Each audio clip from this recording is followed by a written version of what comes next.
ಹೆಚ್ಚು ಹಣ ಅವರು ಖರ್ಚು ಮಾಡಿದ್ದು ಎಲ್ಲರ ಕಣ್ಮುಂದೆ ಕೂಡ ಇರುವಂಥದ್ದು. ಅಂದರೆ ಹಣಬಲ ಮತ್ತು ತೋಳ್ಬಲ ಅಂತಂದರೆ ಅಧಿಕಾರಿಗಳನ್ನು ದುರುಪಯೋಗ ಮಾಡಿಕೊಂಡು, ನಾನು ಸಾರ್ವಜನಿಕ ಮೀಟಿಂಗಲ್ಲೇ ಮಹೇಶ್ ಗೌಡ್ ಅನ್ನೋ ಒಬ್ಬ ಸರ್ಕಲ್ ಇನ್ಸ್ಪೆಕ್ಟರ್ ಬಗ್ಗೆ ನಾನು ಬಹಿರಂಗವಾಗಿ ನಾನು ಮಾತಾಡಿದ್ದು ತಮ್ಮ ಮಾಧ್ಯಮಗಳೆಲ್ಲರೂ ಕೂಡ ತಾವು ನೋಡಿದ್ದೀರ. ತಾವು ಒಬ್ಬ ಸರ್ಕಲ್ ಇನ್ಸ್ಪೆಕ್ಟ್ರೇ ಪ್ರತಿಯೊಬ್ಬ ಕಾರ್ಯಕರ್ತರನ್ನು ಕೂಡ ಫೋನ್ ಮಾಡಿ ಹೆದರಿಸುವಂಥದ್ದು. ಅಂದರೆ ಕಾಂಗ್ರೆಸ್ ಪರವಾಗಿ ಇಡೀ ಪೊಲೀಸ್ ಇಲಾಖೆಯಲ್ಲಿ ವಿಶೇಷವಾಗಿ ಅಲ್ಲಿರುವಂಥ ಒಬ್ಬ ಸರ್ಕಲ್ ಇನ್ಸ್ಪೆಕ್ಟರ್ಗಳು, ಸಬ್ ಇನ್ಸ್ಪೆಕ್ಟರ್ಗಳು ಪೊಲೀಸರನ್ನ ಉಪಯೋಗಿಸಿ ಕಾರ್ಯಕರ್ತರನ್ನ ಎಷ್ಟೆಲ್ಲ ಹೆದರಿಸಿ ಅವ್ರು ಮಾಡಿದರೂ ಕೂಡ ನಾನು ಕಾರ್ಯಕರ್ತರಲ್ಲಿ ಧೈರ್ಯ ತುಂಬುವಂಥ ಕೆಲಸ ಚೌರ್ನೂರು ಸಭೆಯಲ್ಲಿ ನಾನು ಬಹಿರಂಗವಾಗಿ ಮಹೇಶ್ ಗೌಡ ಹೆಸರನ್ನೇ ತಗೊಂಡು ನಾನು ಮಾತಾಡಿದ್ದು ಕೂಡ ತಾವು ನೋಡಿದ್ದೀರ. ಸೊ ಎಲ್ಲ ರೀತಿಯಲ್ಲಿ ಅವರ ಶಕ್ತಿಯನ್ನು ಮೀರಿ ಅವರು ಎಲ್ಲ ಒಂದು ಅಧಿಕಾರಿ ದುರುಪಯೋಗ, ಹಣದ ಬಲ ಇದೆಲ್ಲದನ್ನು ಕೂಡ ಮಾಡಿದರೂ ಕೂಡ ಸಂಡೂರು ಜನರು ಬಂಗಾರು ಹನುಮಂತ ಅವರಿಗೆ 83,000 ಮತಗಳನ್ನು ಕೊಡೋದ್ರ ಮೂಲಕ ಇನ್ನೊಂದು 5,000 ಮತಗಳು ಬಂದಿದ್ರೆ ಇನ್ನೇನು ಗೆದ್ದು ಬಿಡ್ತಾ ಇದ್ರು ಅನ್ನೋ ಹಂತಕ್ಕೆ ಅವರೇನು ತೊಗೊಂಡು ಬಂದಿದ್ದಾರೆ. ಸಂಡೂರು ಜನರ ಒಂದು ಋಣ ಮತ್ತು ಅಲ್ಲಿ ನನ್ನ ಭಾರತೀಯ ಜನತಾ ಪಕ್ಷ ಕಾರ್ಯಕರ್ತರು ಏನಿವತ್ತು ದುಡಿದಿದ್ದಾರೆ. ಇವತ್ತು ನಾವು ಯಾವುದೇ ಒಂದು ಕಾರಣಕ್ಕೂ ಕೂಡ ಯಾವುದೇ ಒಬ್ಬ ಕಾರ್ಯಕರ್ತರಿಗೆ ಅವರು ಧೃತಿಗೆಡದೇನೆ ಅವರ ಜೊತೆಯಲ್ಲಿ ರಾತ್ರಿ ಹಗಲು ಕೂಡ ಏನೇ ಕಷ್ಟ ಸುಖ ಇದ್ದರೂ ಕೂಡ ಅವ್ರ ಜೊತೆಯಲ್ಲಿದ್ದು ಬರೋ 28 ಚುನಾವಣೆಯಲ್ಲಿ ಅಖಂಡ ಬಳ್ಳಾರಿ ಜಿಲ್ಲೆಯಲ್ಲಿ ಸಂಡೂರು ಸೇರಿದಂತೆ 10 ವಿಧಾನಸಭಾ ಕ್ಷೇತ್ರಗಳಲ್ಲಿ ಗೆಲ್ಲುವಂಥ ಒಂದು ಕೆಲಸ ಆಗೇ ಆಗುತ್ತೆ ನಮ್ಮಿಂದ ಅನ್ನುವಂಥ ಭರವಸೆ ನನಗಿದೆ.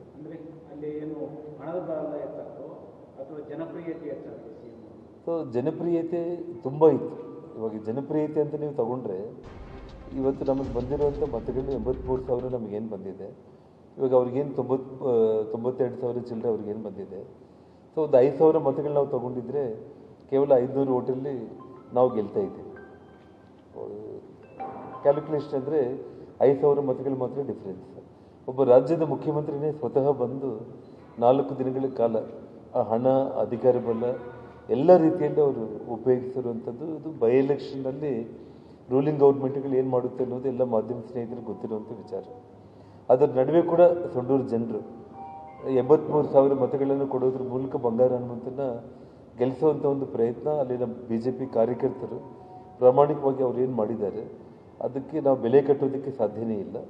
ಹಾಗಾಗಿ ಇವತ್ತು ಯಾವುದೇ ಒಂದು ವಿಚಾರದಲ್ಲಿ ಕೂಡ ಈ ಒಂದು ಸೋಲು ಇವತ್ತೇನು ಅಧಿಕಾರದಲ್ಲಿರುವಂಥ ಸಿದ್ದರಾಮಯ್ಯವರ ಎಲ್ಲ ಒಂದು ಮೂಢ ಹಗರಣ ಆಗಿರ್ಬೋದು, ವಾಲ್ಮೀಕಿ ಹಗರಣಗಳ ದುಡ್ಡನ್ನು ಅವರು ಇಲ್ಲಿ ಸುರಿಸಿದ್ದಾರೆ ಅಂತ ನಾನು ಹೇಳ್ಬೋದು. ಈಗ ವಾಲ್ಮೀಕಿ ಹಗರಣನೇ ಈ ಒಂದು ಚುನಾವಣೆಯ ಪ್ರಮುಖ ವಿಷಯ ಆಗಿದೆ ಸರ್. ಸೊ ಜನರು ಎಲ್ಲೋ ಒಂದು ಕಡೆ ಅದನ್ನ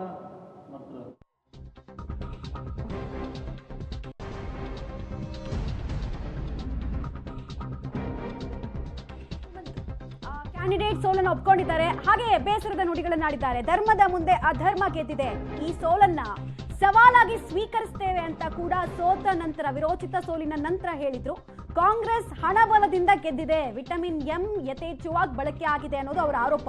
ಚುನಾವಣಾ ಸಮಯದಲ್ಲಿ ಭಾಗ್ಯಲಕ್ಷ್ಮಿಯ ರೀತಿ ಹಣವನ್ನ ಖರ್ಚು ಮಾಡಿದ್ರು, ಇದರಿಂದ ಕಾಂಗ್ರೆಸ್ ಗೆದ್ದಿದೆ, ಅಡ್ಡದಾರಿಯಲ್ಲಿ ಕಾಂಗ್ರೆಸ್ ಗೆದ್ದಿದೆ ಅನ್ನೋದು ಬಿಜೆಪಿ ಕ್ಯಾಂಡಿಡೇಟ್ ಮಾಡ್ತಾ ಇರುವಂತಹ ಆರೋಪ. ಬಟ್ ಅವ್ರಿಗೆ ಆಪ್ಷನ್ ಇತ್ತು, ಹಂಗೇನಾದ್ರೂ ಅಕ್ರಮ ಆಗ್ತಾ ಇದೆ ಅಂತ ಹೇಳಿದಿದ್ರೆ ಇಸಿಗೆ ಕಂಪ್ಲೇಂಟ್ ಅನ್ನು ಕೊಡುವಂತಹ ಆಪ್ಷನ್ ಇತ್ತು. ಈಗ ಸೋತ್ ಮೇಲೆ ಹಣಬಲದಿಂದ ಗೆದ್ರು, ಅಧರ್ಮದಿಂದ ಅವ್ರು ಮಾಡ್ತಾ ಇರ್ತಕ್ಕಂಥ ಆರೋಪ ಭಾಗ್ಯಲಕ್ಷ್ಮಿ ಅಲ್ಲ. ಎಲೆಕ್ಷನ್ಗೆ 2 ದಿನ ಇರಬೇಕಾದ್ರೆ ಗೃಹಲಕ್ಷ್ಮಿ ದುಡ್ಡು ಹಾಕಿದ್ರು ಎಲ್ಲಾರ್ಗು. 2 ತಿಂಗಳಿಂದ ಬ್ಯಾಗ್ ಇಟ್ಕೊಂಡಿದ್ರಲ್ಲ, ಅದು ನಮಗೆ ಹೊಡೆತ ಬೀಳ್ತು ಮಹಿಳಾ ಮತದಾರರು ಅಂತ. ಒಟ್ಟಾರೆ ಅವರು ಕರೆಕ್ಟಾಗಿ ಮಾತಾಡಿದ್ದಾರೆ. ಇದನ್ನ ನಾವು ಸೋಲನ್ನ ಸವಾಲಾಗಿ ಸ್ವೀಕರಿಸ್ತೀವಿ, ಮುಂದಿನ ದಿನಗಳಲ್ಲಿ ಇದನ್ನ ಗೆಲುವಾಗಿ ಪರಿವರ್ತಿಸ್ಕೋತೀವಿ ಅಂತ ಹೇಳಿದ್ದಾರೆ. ಈ ಬಗ್ಗೆ ಮತ್ತಷ್ಟು ಮಾಹಿತಿ ನನ್ನ ಕೊಲೀಗ ಅಮರೇಶ್ ಅವರಿಂದ ಪಡಿತಾ ಹೋಗೋಣ. ಅಮರೇಶ್, ಇರ್ಬೋದು ಈಗ 1 ಓಟಿಂದ ಸೋತರೂ ಕೂಡ ಸೋಲೆ ಒಪ್ಕೊಳ್ಳೋಣ.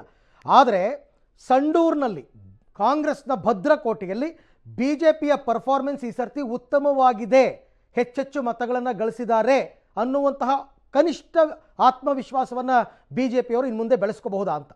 ಖಂಡಿತ ಅರವಿಂದ, ಈಗಾಗಲೇ ಬಿಜೆಪಿ ಅಭ್ಯರ್ಥಿ ಅಂದ್ರೆ ಸೋತಿರ್ತಕ್ಕಂಥ ಅಭ್ಯರ್ಥಿ ಬಂಗಾರು ಹನುಮಂತ ಅವರು ಏನಿದ್ರು ಅವರು ಕೂಡ ಇದೇ ಮಾತನ್ನ ಹೇಳಿದ್ರು. ಅಂದ್ರೆ ಪ್ರತಿ ಬಾರಿ ಚುನಾವಣೆಯಲ್ಲೂ ಸಹಿತ ಕಾಂಗ್ರೆಸ್ ಅಭ್ಯರ್ಥಿಗಳು 30,000 ರಿಂದ 35,000 ಮತಗಳ ಅಂತರದಿಂದ ಗೆಲುವನ್ನ ಸಾಧಿಸ್ತಿದ್ರು. ಆದ್ರೆ ಈ ಬಾರಿ ಕೇವಲ 11,000 ಮತಗಳ ಅಂತರದಿಂದ ನಾವು ಸೋತಿದ್ದೇವೆ. ಆದ್ರೆ ಇಲ್ಲಿ ಧರ್ಮ ಸೋತಿದೆ, ಅಧರ್ಮ ಗೆದ್ದಿದೆ ಅನ್ನುವಂಥ ರೀತಿಯಲ್ಲಿ ವಿಶ್ಲೇಷಣೆಯನ್ನು ಕೂಡ ಮಾಡಿದ್ರು. ಆದ್ರೆ ಇಲ್ಲಿ ಸಂಡೂರು ವಿಧಾನಸಭಾ ಕ್ಷೇತ್ರ ವ್ಯಾಪ್ತಿಯಲ್ಲಿ ಇದೇ ಮೊದಲನೇ ಬಾರಿಗೆ ಬಿಜೆಪಿ ಇಷ್ಟೊಂದು ದೊಡ್ಡ ಮಟ್ಟದ ಫೈಟ್ ಅನ್ನ ಕಾಂಗ್ರೆಸ್ಗೆ ಕೊಟ್ಟಿರುವಂತದ್ರಲ್ಲಿ ಯಾವುದೇ ಅನುಮಾನವಿಲ್ಲ. ಹೀಗಾಗಿನೇ ಬಿಜೆಪಿ ನಾಯಕರುಗಳ ಆತ್ಮವಿಶ್ವಾಸವನ್ನು ಕೂಡ ಈ ಒಂದು ರಿಸಲ್ಟ್ ಹೆಚ್ಚಿಸಿದೆ ಅಂತ ಹೇಳ್ಬೋದಾಗಿದೆ. ಅದರಲ್ಲಿ ಪ್ರಮುಖವಾಗಿ ಈ ಬಾರಿ ಗೆಲ್ಲಬಹುದಾದಂತ ಎಲ್ಲಾ ಸಾಧ್ಯತೆಗಳು ಬಿಜೆಪಿ ನಾಯಕರುಗಳಲ್ಲಿ ಇತ್ತು.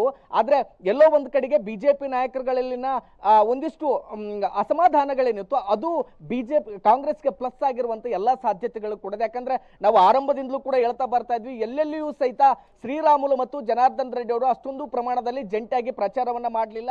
ಜನಾರ್ದನ್ ರೆಡ್ಡಿ ಅವರು ಮಾತ್ರ ಬಂಗಾರ ಹನುಮಂತು ಪರವಾಗಿ ಕಾಲಿಗೆ ಚಕ್ರ ಕಟ್ಕೊಂಡು ಓಡಾಡಿದ್ರು. ಆದ್ರೆ ಶ್ರೀರಾಮುಲು ಅವರು ಕೇವಲ ಬೆರಳೆಣಿಕೆ ಅಷ್ಟೇ, ಅಂದ್ರೆ ಒಂದ್ 2-3 ದಿನಗಳು ಮಾತ್ರ ರಾಜ್ಯ ನಾಯಕರುಗಳು ಬಂದಂತ ಸಂದರ್ಭದಲ್ಲಿ ಪ್ರಚಾರಕ್ಕೆ ಹೋಗಿದ್ರು. ಆದ್ರೆ ಕ್ರಮೇಣವಾಗಿ ಅವರು ಅಂದ್ರೆ ವ್ಯವಸ್ಥಿತವಾಗಿ ಪ್ರಚಾರದಲ್ಲಿ ತೊಡಗಿಸಿಕೊಳ್ಳಲಿಲ್ಲ. ಹೀಗಾಗಿ ಬಳ್ಳಾರಿ ಜಿಲ್ಲೆಯ ಬಿಜೆಪಿ ನಾಯಕರುಗಳಲ್ಲಿ ಇರದೇ ಇರತಕ್ಕಂಥ ಒಗ್ಗಟ್ಟು ಇರದೇ ಇರೋ ಕಾರಣಕ್ಕೋಸ್ಕರನೇ ಬಿಜೆಪಿ ಅಭ್ಯರ್ಥಿಗೆ ಇಷ್ಟೊಂದು ಸಣ್ಣ ಪ್ರಮಾಣದ ಸೋಲಾಯಿತು ಅನ್ನುವಂತ ಚರ್ಚೆಗಳು ಕೂಡ ನಡೀತಾ ಇದೆ. ಪ್ರಮುಖವಾಗಿ ಬಂಗಾರ ಹನುಮಂತ ಅವರು ಈಗಾಗಲೇ ಹೇಳಿರುವಂತದ್ದು ಏನಂದ್ರೆ ರಾಜ್ಯ ಸರ್ಕಾರ ಅಂದ್ರೆ ಇನ್ನು ಎಲೆಕ್ಷನ್ 2 ದಿನ ಇರುವಾಗ ಮಹಿಳೆಯರ ಅಕೌಂಟ್ಗೆ ಹಣವನ್ನ ಹಾಕ್ತು. ಹೀಗಾಗಿ ಆ ಒಂದು ಕೆಲಸವು ಕೂಡ ಆ ಒಂದು ಹಣ ಹಾಕಿತಲ್ಲ ಅದು ಕೂಡ ಈ ಚುನಾವಣೆಯಲ್ಲಿ ಕೆಲಸ ಮಾಡಿದೆ ಅನ್ನುವಂತ ಆರೋಪವನ್ನು ಮಾಡಿದ್ರು. ಅದೇನೇ ಇದ್ರೂ ಸಹಿತ ಕಾಂಗ್ರೆಸ್ ಈ ಬಾರಿಯೂ ಸಹಿತ ಭದ್ರಕೋಟೆಯನ್ನ ಉಳಿಸಿಕೊಳ್ಳಲು ಯಶಸ್ವಿಯಾಗಿದೆ. ಆದ್ರೆ ಎಲ್ಲೋ ಒಂದು ಕಡೆಗೆ ಬಿಜೆಪಿ ನಾಯಕರುಗಳಲ್ಲಿ ಒಗ್ಗಟ್ಟಿನ ಕೊರತೆಯೇ ಈ ಬಾರಿ ಬಿಜೆಪಿ ಅಭ್ಯರ್ಥಿ ಸೋಲಿಗೆ ಕಾರಣ ಆಯಿತು ಅಂದ್ರೂ ಸಹಿತ ತಪ್ಪಾಗೋದಿಲ್ಲ. Aravind. Right Amaresh, thank you ತಮ್ಮ ಎಲ್ಲ ಮಾಹಿತಿಗಾಗಿ ಧನ್ಯವಾದ.